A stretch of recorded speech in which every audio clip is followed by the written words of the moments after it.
Don't touch that dial. Randy's Old Time Radio Show presents...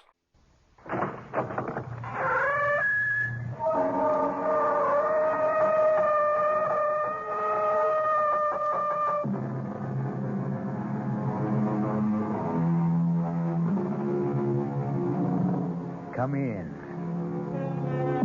Welcome. I'm E.G. Marshall. Welcome to the world of terrifying imagination. Of all the great killers of history, perhaps the deadliest and most terrifying is the automobile. Nero, Attila the Hun, Lorenzo de Medici, Bluebeard, even artillery fire and the ultimate, the atom bomb, at least have a purpose, a reason, a rationale. But the automobile maims or kills mindlessly, senselessly. For example,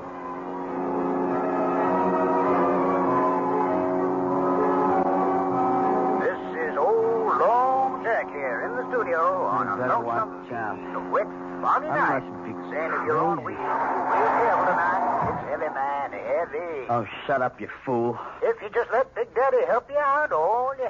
You can't help me, Big Daddy. I must have hit something. Somebody. Split. I got a split.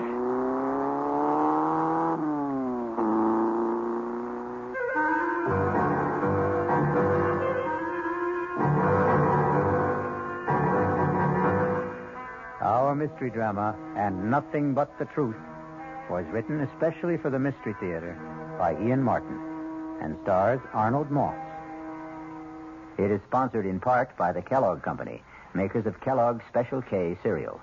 I'll return shortly with Act One.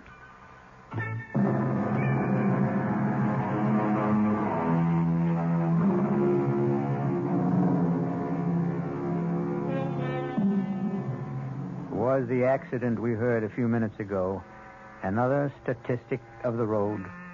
An innocent victim? A careless driver? The victim's family broken and lost? A young man whose carelessness had blighted a bright new manhood and a promising career? Or was the driver lucky this time? Lucky in a way far beyond his hope or expectation? We're about to find out with David, the young driver, as he paces his living room floor, waiting for his father to come home. Dad? David. David, what are you doing up at this hour? I didn't hear you come in. I thought you'd never get home. Where you been? Well, now do I have to start answering to you for my whereabouts? What? What? Oh, you mean like Mother? Yes, like your mother. I'm sorry, Dad. Well, for your information, I was working, correcting term papers.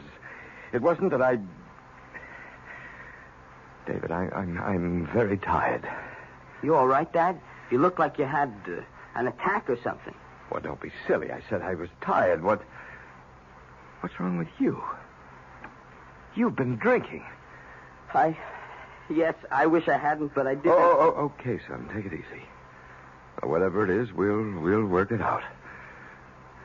Well, where's your sports car? Didn't you have it out tonight? Yes. I left it parked on the street. Well, you better put it away. There's no sense in leaving it out in this rain. Dad, I've got to talk to you. It's about the car. What about the car? I didn't know what to do. I hit the panic button. I ran. But what else did you hit? Someone. A man. I'm pretty sure. Down near the railroad. You know where the big curve comes around by the station opposite Franny's place? I think it was one of those old winos that hang around there. Dad, I swear I never saw him with all that rain and the fog. Was there anyone else around? I didn't see anyone. I should have stopped. But all I could think of was that I'd been drinking and the scholarship coming up, and if anything happened, it would kill Mom. And before I knew it, I was running away. I've been going crazy waiting for you to get home. I'm scared, too, but I guess I ought to go to the police. Does your mother know about this? No. Okay. When did it happen? 2:00, almost on the nose. 2 this morning? Yeah. By the railroad, you say? Yeah, I just came off Stratfield, and I took the corner into the big bend on Hills Point. I get the picture. Okay. Now go in the kitchen and wait for me. And no matter what, don't let your mother get involved. Where are you going? I'm going to have a look at your car. Well, I'll come with you. You'll do as I say from here on in. Now, you go to the kitchen. I'll be right back. What are you going to do? I'm not sure yet. But just... Well, maybe there's a way to get off the spot.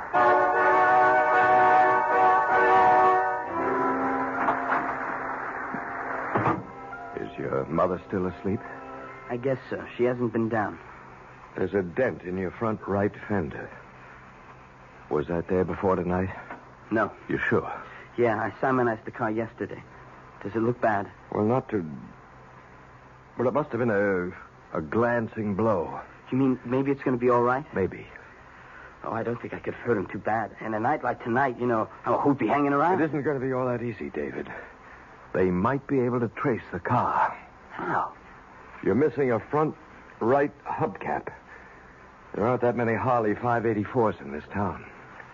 So I'll have to give myself up. No. Let's figure this out. Now, was your mother up when you went out tonight? I don't know if she was asleep, but she wasn't downstairs. Well, then she didn't see what car you took. No? Did she see me leave? I mean, did she look out of the window or anything? No. She was just sitting in the big chair by the fireplace, crying. Crying? The usual. Well, then I was off once again to the arms of another woman, Like that. Well, you don't believe all that talk, do you? Look, Dad, we've been down this road before. I'm not making any judgment. I'm not asking you to sit in judgment on me. I asked for a simple reaction between a father and his son. I'm sorry, David. I didn't mean to blow up. I guess we're both a little shook tonight. But you ought to know by now where I stand. It's just, well, I know Mom gets a lot of screwy notions, but all the same, I'm sorry for her. She's so lost, and, well, I'm always afraid that any little thing might push her right over the edge. Like tonight. Oh, Dad, what am I going to do? That's what we're going to figure out right now. I got a few more questions. You say the accident happened at 2 o'clock or so, right? Just as I said. Almost exactly. Now, how do you know that? I was listening to Long Jack, and he was just going into a last commercial before he went off the air. The disc he was spinning was just ending, and, well, when I hit the guy. What was the record? An oldie. Easy to love. And you hit this man just after you turned off Stratfield into Hills Point. Yeah. He suddenly stepped off the curb. Like out of nowhere. Now, how fast were you going? Gee, Dad, Now, come on. Don't pussyfoot with me. Too fast. I took the corner pretty wide. Did you skid? Yeah, it was pretty slick from the rain. And there was no one else around? No. You're sure? Yeah, I opened the door to look out. There was no one. That's why I lost my nerve and cut out. Well, I better get down and find out. You stay right where you are. It's after 4. The longer I wait, the worse it will be for me. You're not going to be involved in this at all, David. What do you mean? I mean, you were driving the station wagon tonight. I was the one who was driving the sports car, and I'm going to the precinct house right now to report that I hit a man and left the scene of the accident. Dad, I can't let you do that. Don't be a fool. I'm not on the verge of getting a full scholarship to Harvard. I haven't been drinking. I'm not a teenager with 2 strikes against him as a driver to begin with. I'm a full college professor with a distinguished record who is coming home on a foul night with visibility almost zero, dead tired, after correcting 200 term papers. I can stand the gaff, and you can't. No, sir, Dad. I thank you, and I admire you, but I hope to God I'm enough of a man not to hide behind my father's pants. You'd better think of it as your mother's skirts. Your mother couldn't care less what happens to me, but you're a different story. You get in big trouble over this, and it could kill her. Worse still, drive her over that edge we both worry about. But, Dad, Don't argue. This is the way it's going to be. You just let me handle it, and you keep your mouth shut no matter what happens. I don't know what to say. I'll tell you what you're going to say. Nothing. Nothing to anyone. But, Mom... Least of all to your mother. Okay, Dad, if that's the way you want it. Oh, how can I thank you? You're some kind of a guy. No, David. Just the most sensible way out of a bad situation. I'd better get down to the police. Don't wait up. I may be a while. It's still raining. Oh, you got the keys? Sorry, right here. And thanks, Dad, for everything. Yes, will all work out for the best. Uh-oh. I think I hear your mother moving about. If she comes down, what do I say? What we've agreed on is the truth. That I've gone to the precinct house to report that I'm a hit-and-run driver, right? Right. I'll never forget what you're doing for me. And for your mother. For all of us. Grant, is that you? No, Mom, it's me, David. Oh, I thought I heard your father come home a little while ago. What are you doing at the front door? Well, I better come down. What's going on? I heard voices, angry voices. That was Dad and me. Not angry. We were just discussing something. Then where's Grant now? Yes, I heard a door slam. Did he go out again? Yes. Not another woman. Not two in one night. Why don't you give him a break once? He was at the college correcting papers. Then where's he off to now? Mom, it's kind of damp in the hall. Let's go into the living room and sit down. Don't tell me he's finally taken off for good with one of his bed partners. Oh, Mother, have a heart. Why can't you see what a right guy Dad is? Maybe I've known him too long. So what errand took him out of the house again at 4:20 in the morning? He's gone to the local precinct to confess to a hit and run.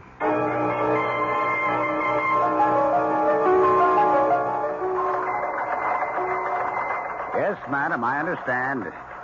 I'll have some officers on the way immediately. Well, these are experts from the bomb squad. Oh, yes, ma'am. All the latest equipment. Thank you, ma'am. We do our best at the police department. Full moon time again, huh, Lieutenant? Oh, yeah, Ritz. The crazies are out on the broom tonight. There was some dingaling just saw a UFO land in her backyard. How was your hit and run? Oh, no sweat. Some old wino stumbled off the curb, got his rear end creased. They took him to St. Elizabeth. Anything on the general bulletin? No, it's small stuff. Mugging in the 2nd precinct. It's a gas station hold up in the 5th. I want to hit something new. That's a 12th. Nothing. A code 2, see the man. Some citizen reports a smell of gas in his apartment house, possible suicide. It's nothing worth our brains. What's that in your hand? Oh, it's a hubcap. Clue from the scene of the hit and run. Oh, let me have a look in. English make. Probably from a Harley. Or some sport car like that. Found on the scene? About 75 yards away. No proof it had anything to do with the hit and run. How's the victim? Condition fair. When the ambulance picked him up, he only got struck a glancing blow. That still don't make no never mind. The perpetrator cut out. I want him brought in. Oh, so do I. But it may be a little rough. Even if we find the car this belongs to, it doesn't prove it was lost hitting the victim. Could have been loose and just fallen off. So you think we don't make the guy, huh? My educated guess is that the odds are not so high. Yeah, Brady, what is it? You don't say. Right with you now, huh? Well, how about that? Yeah, bring him right in. Educated guess, huh? I was wrong. Couldn't be wronger. A guy named Williams just came to the desk and confessed to making the hit and run. He's on the way in. You and he should get on together just handy. Guy's a college professor.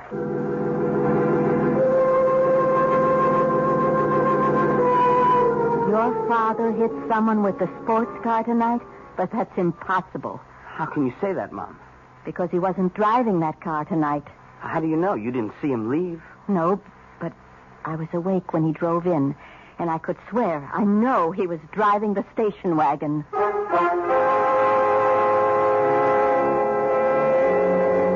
A father's sacrifice for his son. Surely a noble, if perhaps misguided gesture. The question, of course, is, should a young man, or anyone, be encouraged to evade responsibility? And will this simple act of altruism remain just that? We'll find out shortly when we return with Act 2.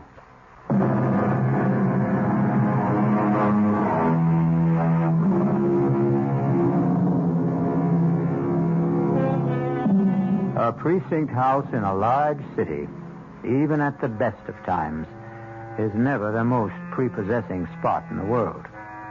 In the dog hours of the morning, Dusty, dingy, tired paint peeling from the walls, half-empty coffee containers with cigar and cigarette butts floating in them. It is certainly one of the most depressing, or so Grant feels as he dictates his false confession. Well, as I say, I was dog-tired, very sleepy. It was only when I was putting the car away in the garage and I noticed a dent in the fender and found that one of the hubcaps was missing that I began to realize with horror that I might have hit an animal, an opossum or something. It never occurred to me that it might have been a human being.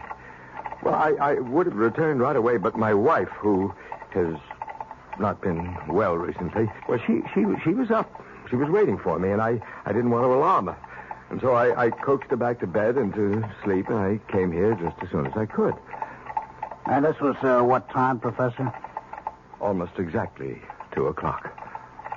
And you could fix the time because you were listening to Long Jack on the car radio and he was signing off. You like acid rock, Mr. Williams? I beg your pardon? Acid rock.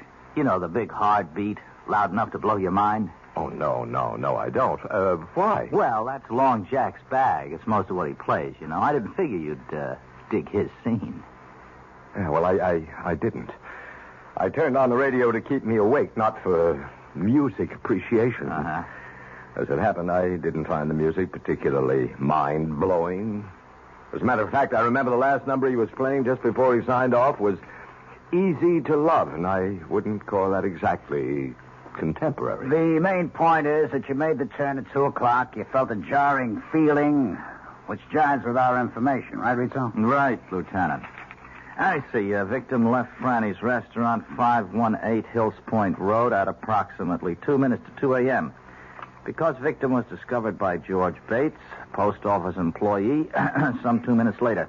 He heard a car drive away, but due to adverse weather conditions, could not see it or make any identification.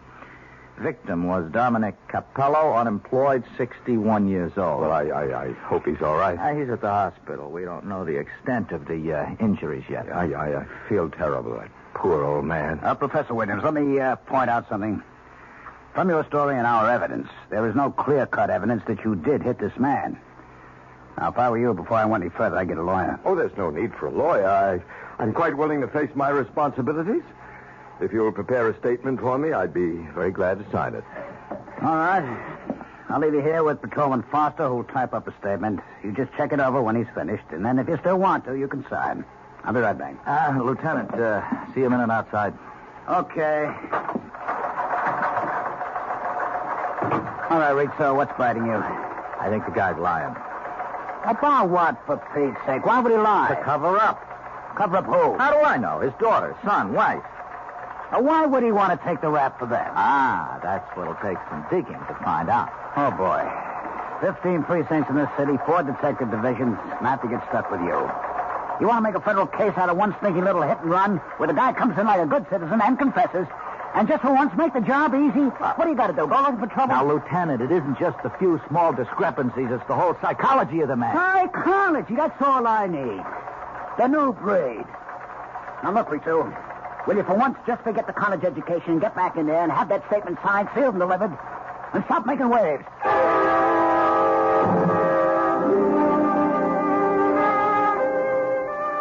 Mother, please, will you let well enough alone? I've kept quiet about too many things for far too long, but I can't let this go. I know your father wasn't driving the sports car tonight. Okay, so he wasn't. So you know what that means. Oh, my darling, You want to get me locked up? No, of course not. But why should it come to that? You don't know yet if you really hit anyone or hurt them. I'm not kidding myself. When I pulled away, I tried to tell myself nothing had happened. But now it's all on the table, and I know that guy got hurt. And I'm scared. I'm scared of what they could do to me. Darling, there's nothing to be scared of in being honest, owning up. It was an accident. David, please. Will you let me go? I'm only trying to help you. Oh, sure. Some help you are. I don't understand you, Mother. Look what Dad's willing to do for me, and all you want is for me to turn myself in. I want you to be honest. This is for laughs. Look, Dad went down there to take the blame so he could protect you as well as me. Protect me? Yes. He said it would kill you if anything happened to me. Grant was worried about me? Yes. Don't you ever believe it. Mom, how can you be so bitter? Look what he's done for me. He's got to have an angle. That's unfair. I know you and Dad have problems. I'm not going to try to make any judgments about it. Oh, but you do. You make them every day in spite of yourself. And always against me. Mother, I've had just about as much of this as I can take. You know, the curious thing is that I know you love me in spite of everything. Just give me a moment. What is it? I don't stand much chance, do I? I spend so much time upstairs with myself. Very lonely with just yourself. I'm a woman not quite able to cope. A woman with hallucinations. It's something out of Dickens. Living among cobwebs of near insanity and the ghosts of what never was. Mother. Look, it's time I told you. Time I try to tell somebody. I'm a prisoner with a life sentence. Because I can't stop loving. To everyone else, I'm the ghost. But the truth is that the real corruption lies rotting in that very man we both love. David, I don't want to ever see you become like him. I would rather see you dead. That's why I want you to take your own troubles on your own shoulders. Mom, don't you think you ought to lie down? I mean, you're not... It's easy, isn't it, to find a scapegoat, to make someone else responsible. Poor, mad, wasted Marion Williams, married to that intelligent, handsome man, respected by his faculty, worshipped by his students, particularly the girls. Oh, yes, particularly the girls. Oh, Mother, for Pete's sake. No, this time you don't stop me. I loved him so much I forgave all those early affairs. The young children invaded, cheapened. I saved him. I went to those girls. I begged them off. And after you came, the pattern continued. I began to retreat farther and farther. I had the money. That's why I could always keep him. And I couldn't stop loving him. That was the saddest part, wasn't it, David? What? I was the one who ruined him. Without me to cover for him, he'd have been found out long ago. So you see... I don't know what you mean, Mom. I can't discuss what you've been talking about. But that has nothing to do with what Dad is doing at this moment. I've been drinking. I couldn't have gone to the police. Dad can handle this. Please, leave it alone. And let you spoil yourself just as he did. The rot spreads so fast, David.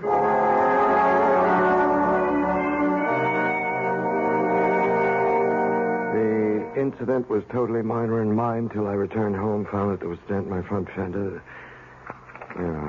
Well, I've read this through, Lieutenant, and there's nothing here that isn't consonant with my earlier confession. It's a formality, Professor. I prefer to have you read it aloud before you sign the statement. If you insist. It's better, Professor Williams. There's much more. Go ahead. It's quite evident that I must have been responsible for striking with my automobile one Dominic Capello, 61, at approximately 2 a.m. on the above date. This statement is a true and unsolicited confession of my responsibility in...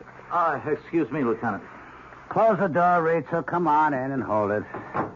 You can go on, Professor. In witness whereof I set my hand... if you have a pen, I'll sign. Lieutenant, What is it now, Rachel? have you warned the professor again that he should have legal representation? No, I don't need a... I'll have to warn you, sir, that you may. The man was hit, just died in the hospital without regaining consciousness. It isn't just an accident anymore. It could be homicide. Oh, come on, Rachel. Manslaughter. But it does change things, Professor. If you sign this, I'll have to book you. There's a problem with bail. You should have a lawyer before you sign. Well, nonsense. I want to sign. Let's not waste any more time, and then I'll call my lawyer. All right. Detective Rachel, will you witness this? Yeah. You'll have to be fingerprinted, Professor. Whatever you say, Lieutenant. Foster will take you to a phone first to call your lawyer about bail. Thank you. And thank you, Detective Rizzo. Don't mention it. All right, now, Rizzo, don't say it. I've got to. Something's out of kilter. I never saw a man so anxious to get arrested in my life. He just wants to get it over with and get back to bed. Now, who doesn't? It's wrong, Lieutenant. It's wrong. A cool, collected individual like that doesn't go around hitting panic buttons and taking a powder out of a bad situation. Now, Joe, drop it. Lay off. Don't give me any more of the psychology. I'm just a plain flatfoot who came up through the ranks by sticking to one thing, facts. Let's give the guy a vote of thanks for coming in. My psychology is we leave it lay, huh? You got any other hunches? Save them for the ponies. Okay? Okay.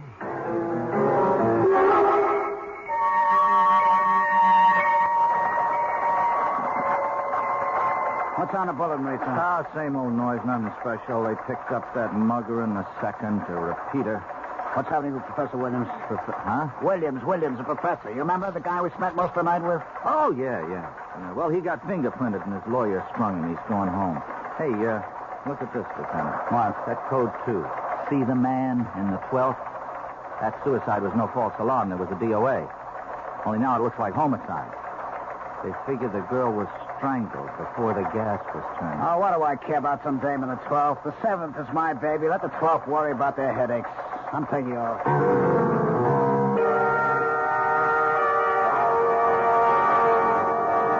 Marion, for the last time, you stay out of this or I'll... You're what, Grant? Kill me? You did that a long time ago. The only reason I clung to any shred of life was because of David. And a fine little mama's boy you made out of him. The moment my back is turned, he runs to you. He blurts out the whole thing. Oh, no, he didn't. I figured out what happened myself. I saw you drive away in the station wagon. Oh, why can't you mind your own business? Because I don't trust you. And I want David to be a man and stand on his own feet. Will you get something through that bird brain of yours? The man who was hit is dead. David had been drinking. You won't be emancipating your son. You'll be burying him in jail. Is that what you want? You're hurting me, Grant. Is that what you want?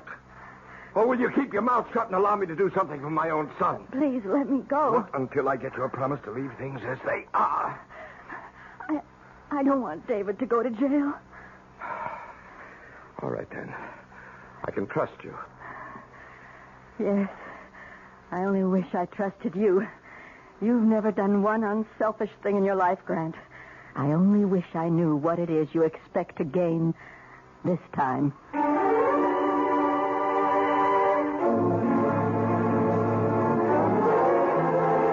A torturing dilemma for a mother and father. Is the father right to protect his son, or the mother to feel it would be better for him to take his medicine? So many other questions pose themselves. Questions which will be answered when I return shortly with Act 3.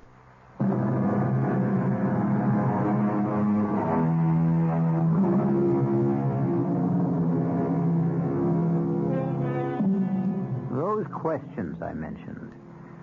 Of course, Marion Williams would feel herself hurt by her husband's interest in other women. Or is that all in her mind?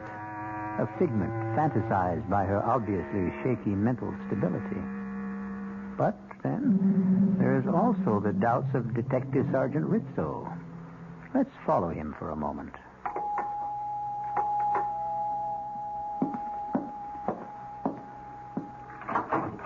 Yes? Is Professor Williams at home? No, he has classes this morning at the university. Oh, yeah, that's right. Excuse me, I'm Detective Rizzo. This is my shield. I wonder if I could talk to Mrs. Williams for a moment. I'm sorry, but my mother, she's still asleep. She's kind of an invalid. Oh, well, and I wouldn't think of disturbing her. You're Professor Williams' son, huh? Yes. Well, then how about you take the chain off the door and I step in and ask you a couple of questions? Have you got a warrant?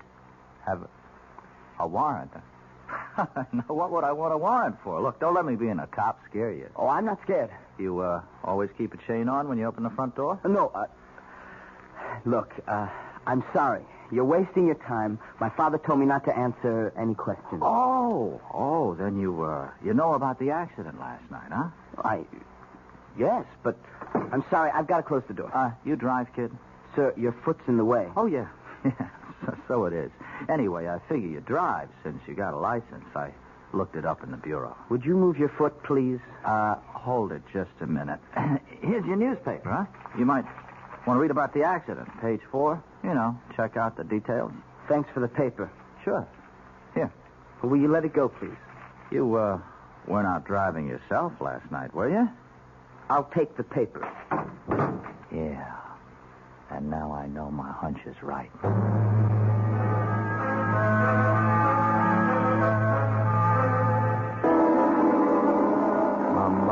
Come on.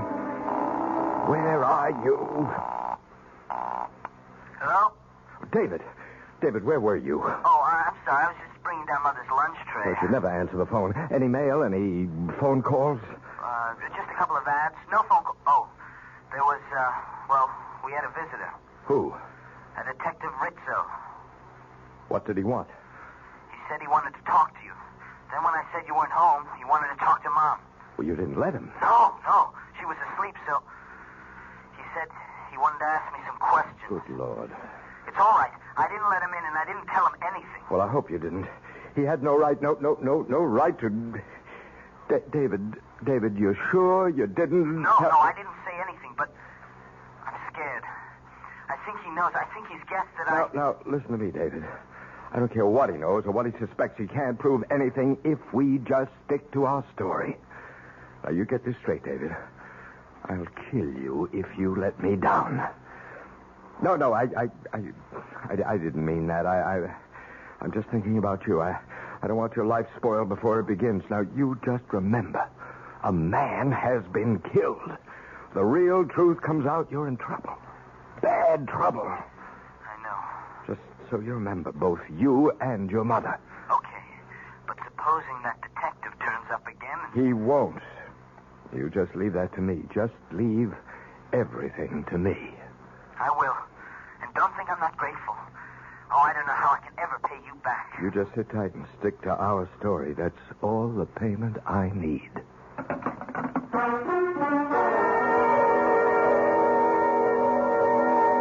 I quite understand, Professor. Detective Rizzo exceeded his orders. And I promise you he won't bother your family again. I'm sorry if I lost my temper, Lieutenant. I don't blame you, sir. You'd feel better if you could get a load of how I'm going to lose mine. Get that note, Professor. Detective Rizzo check in yet? All right, tell him to lug his rear end here on the double. I'd have bust him right down a patrolman. You, looking for me, Lieutenant? Yeah, come on in and close the door. Jarvis on the desk tells me the Williams guy was on the phone having a fit. Didn't I tell you to stop making waves? Well, yes, Did I Lieutenant, tell you but the Williams case was closed? it can't be closed as long as there's a charge. That's up to the judge. Now, we've done our part. We have a statement and a confession. That's all we're supposed to provide. Uh-huh. A phony confession. What does that mean? Now, look. That professor has a kid. Around 17, 18, huh? I talked to him today. I'll lay you dollars to donuts. He was the one driving the car with that You accident. have any proof of that? No, but give me an hour with that kid and I'll crack Why, this case. Detective Rizzo, strong-arm methods from a member of the new breeds? I thought today's young cop was exchanging the third degree for a college degree. You know I didn't mean anything like that, but if you just give me a chance to get to the bottom... Why would a respected college professor, a guy as prominent in this town as he is, why would he risk his reputation to cover up something his son did? I don't know. I mean, this guy's a teacher. The last thing in the world he'd do is let his son run out on the responsibility. Yeah, that's the way I see it. Psychologically, Oh, psychologically. Now, let's not get tangled up with that bull again, huh? We have a confession, Detective Rizzo. Lieutenant, give me a break. I got the strongest hunch. It isn't any stronger than mine. And mine is, if you don't let this lay, like I told you, you're going to be back in your boondockers walking a beat as far uptown as these city limits stretch. Okay, Detective Second Grade, is this case closed? Or like you say, the case is closed.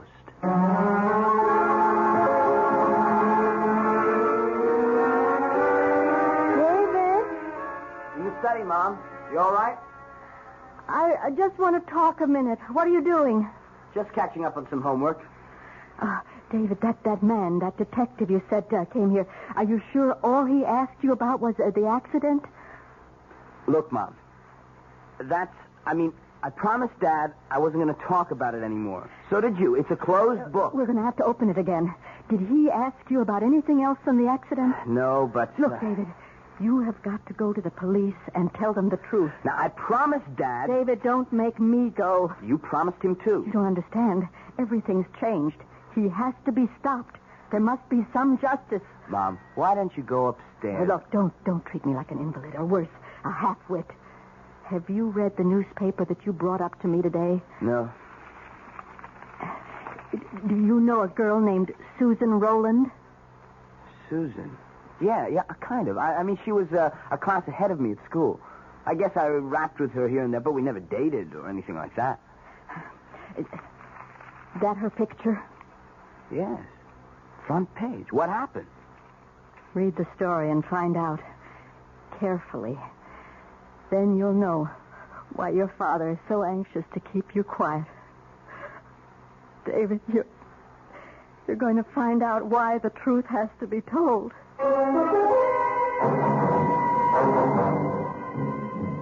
Lieutenant Claymouth here. How's everything with the talk, John? You know how it goes with lieutenants in the police department, from bad to worse. A little favor, George. Name it, you got it. You see the DOA we had on the bulletin? Possible suicide, now definitely homicide. The picture in the morning paper? Yeah, that's the one. Susan Rowland, 19 years old, college student. We're running a routine check on all our acquaintances. You got a make on anyone? No. Fingerprints all over the place, but not even a warm lead. Uh-huh. What can I do? Well, I'm running down blind alleys. Like in her address book is the name of a guy, Grant Williams, domiciled your precinct. She seemed to have been in one of his classes at the university. Could you spare a man to check it out? John, I don't even have to. I'll close one lead for you. What time did your little student get strangled? Well, M.E. puts it at around 2 o'clock. At 1:55, she called her mother to say she was pregnant, and the guy who did it was with her. She started to give his name. The connection was broken. At 2:15, a prowl car responded to a code 2, suspicion of suicide by gas. They broke in, turned off the gas, but the girl had already been dead 10 or 15 minutes. So, 2 o'clock. 2 o'clock, eh? Well, that lets out Grant Williams. 2 o'clock, outside of town, 45 minutes away. He was involved in a traffic accident. He's already booked. One down, how many to go? Thanks, George. Sorry to bother you.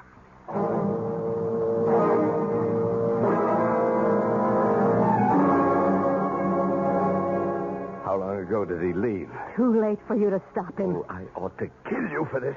Like you did that poor little girl. No, I didn't mean to. The little idiot refused to have an abortion. She wanted me to marry her. Marry her, for heaven's sake. Oh, and divorce your meal ticket. Marion, please help me. No, not anymore. Anyway, I couldn't even if I wanted to. But David, maybe I can still stop David. If you could, you'd still have to stop me.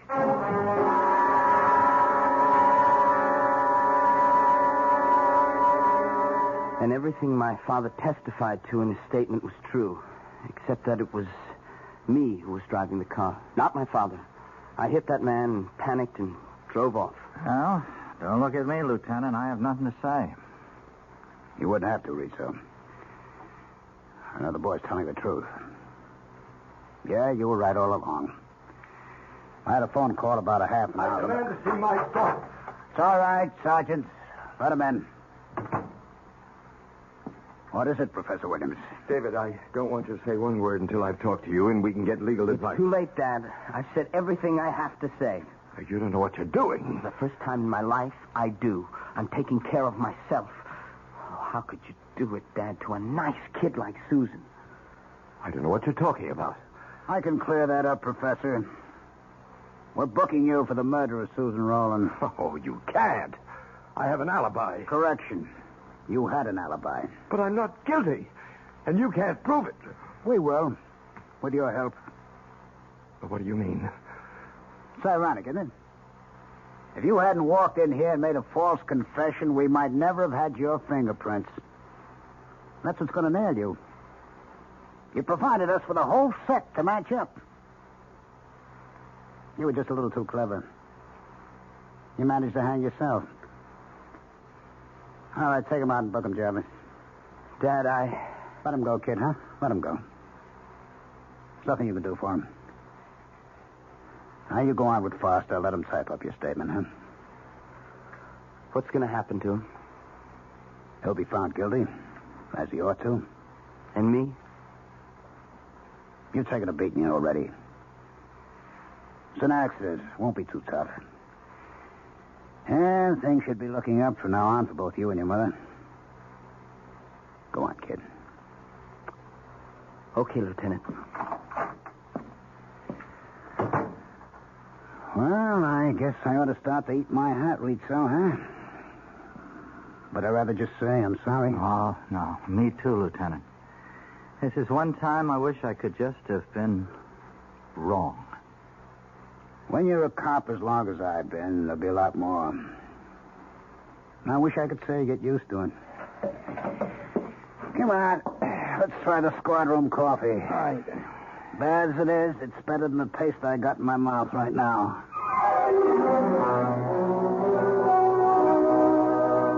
So Marion's intuition was right, along with Rizzo's. And David made the first long stride towards being a man. Something else I'd like to say about that, but I'll return shortly.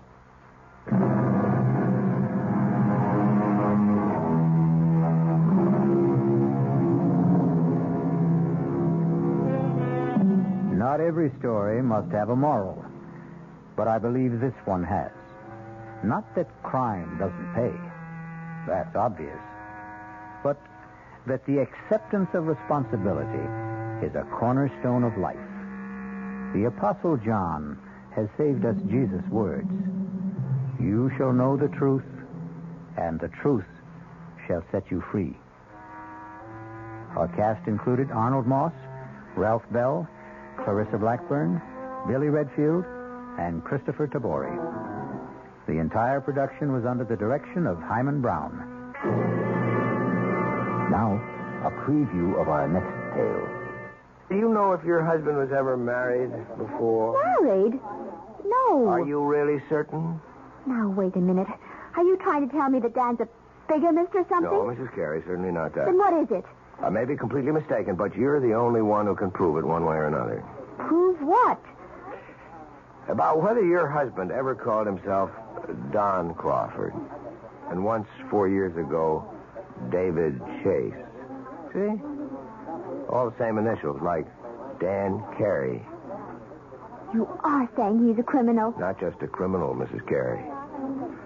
A wife killer. Radio Mystery Theater was sponsored in part by Anheuser-Busch Incorporated, brewers of Budweiser. This is E.G. Marshall, inviting you to return to our Mystery Theater for another adventure in the macabre. Until next time, pleasant dreams.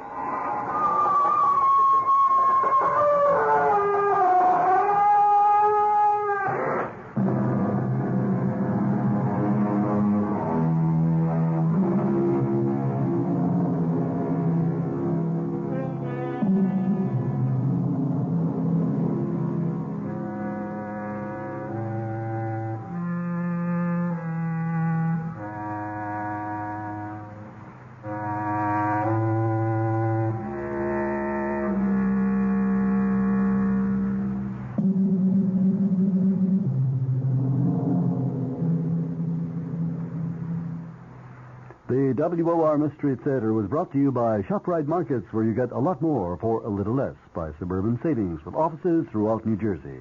The preceding Mystery Theater program was furnished by the CBS Radio Network. On the WOR Radio Mystery Theater tomorrow night, you'll hear... Don't come near me. Stay away from me, Dan. Susan, are you out of your head? I saw her picture. Do you hear me? I found her picture on our honeymoon.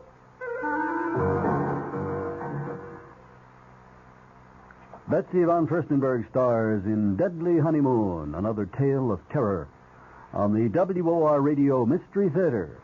Tomorrow night, right after the Fulton Lewis commentary at 7, here at 7:10. Good evening, everyone. This is Dora McCann. And tomorrow morning, Dr. George Cryle, head of the Department of General Surgery, Cleveland Clinic, will be discussing alternatives to radical mastectomy, including a procedure which leaves the breast intact. He is also the author of What Every Woman Should Know About Breast Cancer. That's on the McCann's program tomorrow morning at 11:15 right here on WOR. Your dial is set for news, local, national, and international, with John Scott reporting from the 710 newsroom. News on the hour here at 710. This is WOR New York, an RKO General Station.